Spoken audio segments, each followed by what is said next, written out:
Hello and welcome to Cambridge for Kids History Podcasts with me, Matthew Brooks. I'm an archaeologist and I love history, and in these podcasts I would like to share my knowledge and discoveries with you. This is episode 2 of the 7 Wonders of the Ancient World series. In this episode we travel to ancient Rhodes, an island in the Mediterranean, famous for trade, sieges and a giant 60-foot statue called the Colossus of Rhodes. We will discover why the ancients built the Colossus, what it looked like and how it eventually was destroyed. Natural disaster or punishment from the gods? You decide.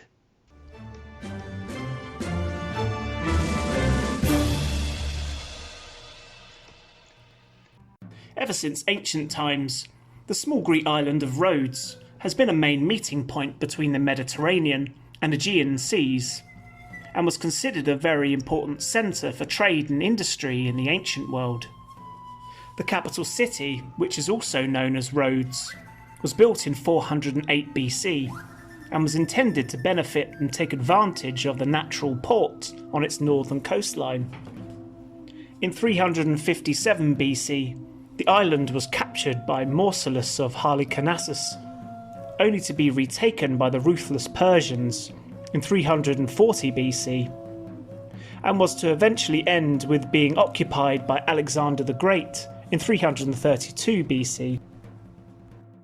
In the late 4th century BC, Rhodes joined forces with Ptolemy I of Egypt against their shared enemy, the Macedonians, the country of Alexander the Great. In 305 BC, the Macedonians sent an army to sack and destroy the city of Rhodes as punishment for its alliance with Egypt. The Macedonians attacked the small island with 40,000 soldiers, which started a war lasting around a year and laid siege to the fortified city. The island sent frantic messages for help, and the Egyptians answered the call. An army of ships sent by Ptolemy arrived in 304 BC. The outnumbered Macedonian army soon gave up the siege and turned back towards their homeland in defeat, leaving behind most of their equipment and weapons. To rejoice this victory, the Rhodians traded the equipment and would use the money to construct a giant statue to Helios, the god of the sun, and titled it the Colossus of Rhodes. The Colossus of Rhodes was one of the 7 wonders of the ancient world, and without doubt the most magnificent and largest statue of the classical age. It was the last of the 7 wonders to be completed, and this sculpture was used as a constant reminder to any would-be invaders that they were protected and could resist any attacks. It was supposedly very similar to the Statue of Liberty in the United States. Even some of the designs were taken from descriptions of the ancient wonder. Unfortunately, the statue only lasted for a small amount of time, less than 60 years before it was devastated by an earthquake to nothing but ruins, and there was no trace of it today. So the mystery remains as to where it was positioned, and what came of it after it was demolished. Why didn't they just rebuild it? According to ancient Greek historians, who lived a number of centuries after the Colossus was built, its erection took 12 years and was finished in 280 BC. It was supposed to be a symbol of freedom and pride of the city, and the citizens of Rhodes thought the statue was indestructible. The foundation was laid by white marble, and the construction was slowly but surely raised. Bronze slabs were attached to a framework of iron and stone, much like icing formed over a large cake. According to ancient scholars, 15 tons of bronze was used and 9 tons of iron, but this amount would not have been able to build anything substantial today, leading to questions of its existence. Bronze was a very precious metal in the ancient world, and they needed a lot of it, but it was difficult to produce. It was decided to melt down and reuse the bronze weapons of their defeated attackers, along with apprehended siege equipment. Some of the siege towers were 9 tiers in height, which would also be used as the platform for the project to reach the highest points of the Colossus.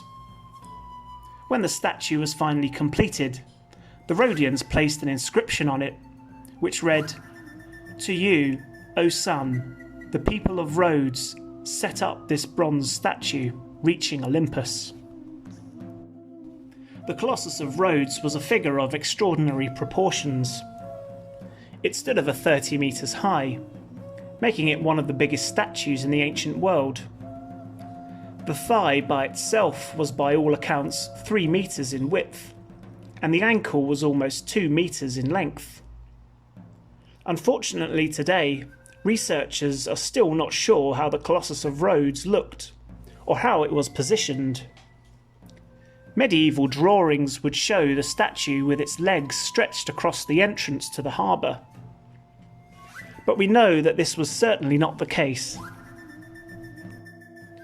Another impression of what this statue may have looked like comes from coins that were produced during this period, which had the image of the Colossus of Rhodes cast on it. Written documents from observers gives us the impression of a massive and awe-inspiring statue. Drawings and other art of the period shows an unclothed man with a robe over his shoulder, facing east towards the rising sun, with a torch in one hand and spear in the other. A pointed crown similar to the one later given to the Statue of Liberty was also shown. The statue looked out to the seas for 56 years, until the island was almost destroyed by an earthquake in 226 BC. Much of the city was in ruins, and the strength of the earthquake caused the statue to break off at the knees and fall apart. It is said that the distraught Rhodians received a proposal from their friends the Egyptians to cover all repair expenses to help them rebuild the shrine, but they declined. The Rhodians were concerned that they had in some way upset the god Helios, who used the earthquake as a way to punish the people. They turned to the wise oracle of Delphi for guidance, and in the end they did not rebuild the statue. The remains of the destroyed statue would go untouched for 900 years, until the Arabs to the east captured the city. The relics are said to have been melted down and recycled into art, tools, coins and weapons. Folklore says that it took more than 1,000 camels to drag the remains away. Recent archaeological discoveries have revealed that the Colossus stood on the peak of the overseeing cove, the now site of a medieval castle.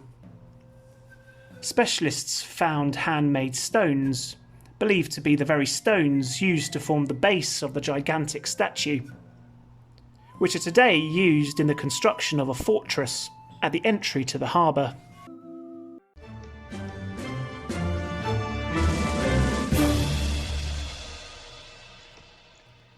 Hopefully today you have enjoyed this episode and learnt something new. If you like this podcast, be sure to subscribe so you never miss another episode. Tune in next time with your host, me, Matthew Brooks, for more time travelling. Thanks a lot for listening and have a great day.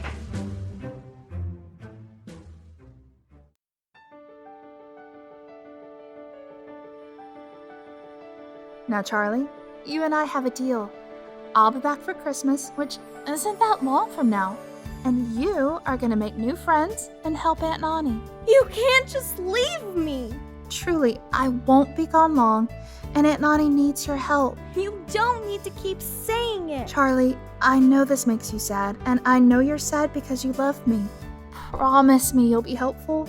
Okay. I love you. The Happy-Go-Lucky Podcast, producers of Charlie Saves Christmas, bring you our next heartwarming adventure. Cassie and the Spectral Shade opens April 6th, 2020.